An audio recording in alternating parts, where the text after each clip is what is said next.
everyone, it's Natalie Turner with ENJO Canada.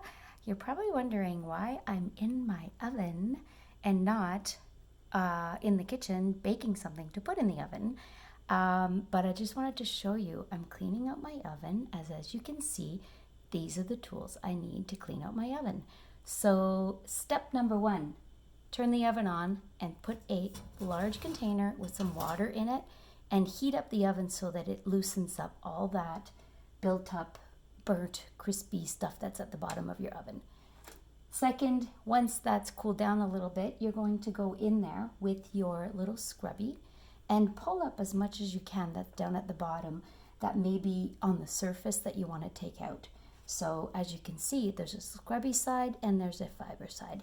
So what I usually do is start with this one. Once you've done that, then all you need to do is take your duo glove that has these little stripes in the middle here, which is also very a little bit harder so that you can actually scrape down into that surface. So you just put your hand in your glove and you go in it and you wipe that down. So this is what you do with this glove, and you can see I did half already, so it's pretty dirty. And then when you're done, I actually try to rinse off with some water, like in that container. I'm going to rinse this off and wet it because this will pick up all that leftover, lots of those bits and stuff that are in there. So this is what I'm going to do.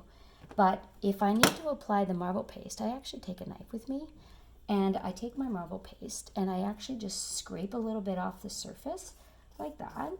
And then I just add it to my oven on that section that I need to scrape. And then I take my scrubby and then I apply it on there to put it through the oven. And then I do a final clean. But I wanted to show you too, this was so satisfying. I did the door the other night, but I only did part of it to show you. See that corner I didn't do yet? And the rest of it here, look at how beautiful that is. So what you do is, same thing, you're going to take the marble paste and you're going to scrape off this marble paste right on there. I don't like to put my little scrubby in here. Some people do, but I don't. I'm a little particular about that. So you're going to take your scrubby and I'm going to actually dip it in the water a little bit because this is just the water that I'm using to reuse, and I'm going to take my marble paste and apply it onto that surface like this, and I'm just going to spread it around to make a light paste. Once you've done that, then you can start pushing down a little bit, not too much because you're using the scrubby side.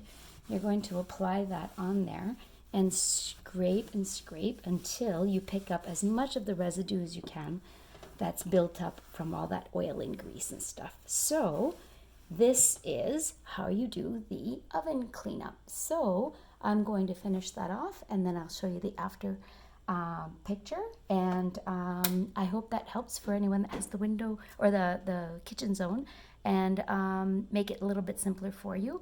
And then that way you're not using any toxins and you're not using anything that's going to affect your breathing. And especially with this time now, first thing you should be concerned about is any fumes that you're putting in your oven, because then it just goes in there once you're cooking and stuff like that, and you just don't want that. So there we go. Hope that helps. I will send that over to those few people that asked. Thank you. Have a great day.